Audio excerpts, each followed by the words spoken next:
Hello guys, I hope you all are fine. आज का हमारा टॉपिक है the history of English literature. These are the topic we are going to discuss in the video.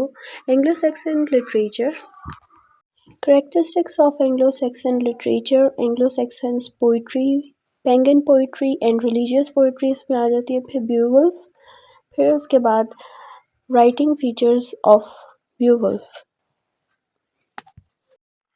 Now I will give you the brief introduction about Anglo-Saxon literature. कि Anglo-Saxon literature है क्या था। Asian time में 3 tribes जो से हैं वो हुआ करते थे, एंग्लो सैक्सन्स एंड ज्यूट्स, जो नॉर्दर्न एरियाज़ में थे।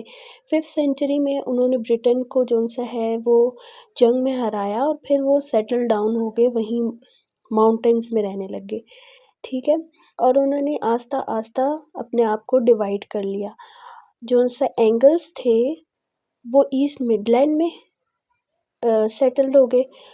उन्होंने वहाँ पे जो किंगडम बनाए उसको ईस्ट एंगल्स कहा जाता है, ठीक है। सेक्सन्स ने जो उनसे साउथर्न पार्ट आइसलैंड का वो ऑक्युपाइड कर लिया और जूर्स ने जो सा है वो साउथ ईस्टर्न कॉर्नर जो से आइसलैंड के उनको ऑक्युपाइड कर दिया।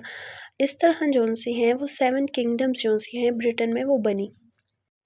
7th सेंचुरी में दी स्मॉल किंगडम्स को कंबाइन किया गया इनटू यूनाइटेड किंगडम्स, जिसको हम इंग्लैंड के नाम से भी जानते हैं। एंग्लो सैक्सन जूट्स को हम एंग्लो सैक्सन्स और फर्स्ट इंग्लिशमैन भी कहते हैं, क्योंकि the language spoken by them are called the old English with the foundation of English language and literature. With Anglo Saxons settlement in Britain the history of English literature begin.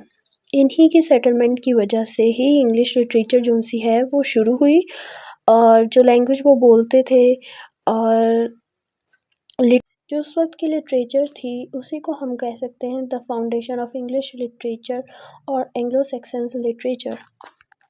Now comes towards the second topic, which is the characteristics of Anglo-Saxons literature. Old English literature was almost exclusively a verse literature in an oral form. जो सा old English literature था वो जो सा ऑरल form में था और ये जो सा पास डाउन हुआ था जनरेशन टू जनरेशन, और इनके क्रिएटर्स के नाम जो से हैं वो अननोन रह गए और ये बहुत टाइम के बाद जो सा है वो रिटन फॉर्म में लिखा गया। एंग्लो सैक्सन्स लिटरेचर के टाइम पर 2 ग्रुप्स थे पोइट्री के।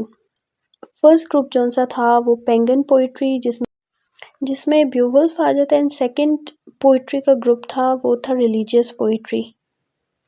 8th सेंचुरी में एंग्लो सैक्सन प्रोज जो से वो पेयर्ड हुए और उस टाइम के फेमस प्रोज राइटर्स में हमारे पास एल्फ्रेड द ग्रेट आ जाते हैं। यहाँ तक हमें ये सीखने को मिला कि एंग्लो सैक्सन पोइट्री जो सी है वो 2 तरह की थी, एक पेंगन पोइट्री थी और एक रिलीजियस पोइट्री थी।